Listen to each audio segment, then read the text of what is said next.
एक किसान अपने खेत के पास स्थित अनाज की कोठी में काम कर रहा था। काम के दौरान उसकी घड़ी कहीं खो गई। वो घड़ी उसके पिता द्वारा उसे उपहार में दी गई थी और ये उनकी आखिरी निशानी भी थी। इसलिए इस घड़ी से किसान इमोशनली अटैच्ड था। उसने वो घड़ी ढूंढने की बहुत कोशिश की। कोठी का हर कोना कोना छान मारा, लेकिन घड़ी नहीं मिली। निराश होकर वो कोठी से बाहर आ गया। वहां उसने देखा कि कुछ बच्चे बाहर खेल रहे थे। उसने बच्चों को पास बुलाकर उन्हें अपने पिताजी की घड़ी ढूंढने का काम सौंपा और घड़ी ढूंढकर निकालने वाले को इनाम देने की घोषणा भी की। इनाम के लालच में बच्चे तुरंत मान गए। कोठी के अंदर जाकर बच्चे घड़ी को खोजने में लग गए। इधर उधर यहाँ वहाँ हर जगह खोजने पर भी घड़ी कहीं नहीं मिल पाई। बच्चे थक गए और उन्होंने हार मान ली। किसान ने अब घड़ी मिलने की आस खो दी थी। बच्चों के जाने के बाद वो कोठी में उदास बैठा था।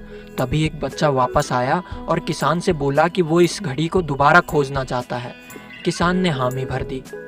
बच्चा कोठी के भीतर गया और कुछ ही देर में बाहर आ गया। उसके हाथ में किसान की वही घड़ी थी जो किसान ढूंढना चाहता था। जब किसान ने उस घड़ी को देखा तो वो बहुत खुश हो गया कि जिस घड़ी को ढूंढने में सब नाकामयाब रहे, उसे उस बच्चे ने कैसे ढूंढ निकाला। पूछने पर बच्चे ने जवाब दिया कि कोठी के भीतर जाकर वो चुपचाप एक जगह खड़ा हो गया और सुनने लगा। शांति में उसे घड़ी की टिक टिक की आवाज़ सुनाई पड़ी और उस आवाज़ की दिशा में जाकर खोजने पर उसे वो घड़ी आसानी से मिल गई। किसान ने बच्चे की सूझबूझ की दाद दी और उसको शाबाशी देकर इनाम के साथ विदा किया। इस कहानी से हम सीखते हैं कि शांति हमारे मन और मस्तिष्क को एकाग्र करती है और यह एकाग्र मन जीवन की दिशा निर्धारित करने में बहुत सहायक है।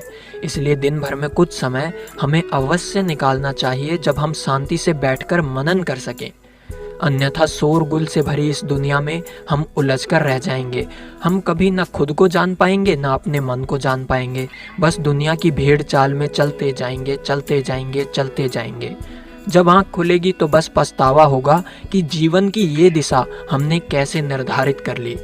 हम चाहते तो कुछ और थे, जबकि वास्तव में हमने तो वही किया जो दुनिया ने कहा, जो दुनिया हमसे करवाना चाहती थी। अपने मन की बात सुनने का तो हमने समय ही नहीं निकाला। इसलिए सिचुएशन चाहे जो भी हो, अपने आप को समय देना सीखें। कभी कभी समस्या जितनी बड़ी दिख रही होती है, इतनी बड़ी होती नहीं है। बस शांत मन से उस पर सोच विचार करने की ज़रूरत होती है।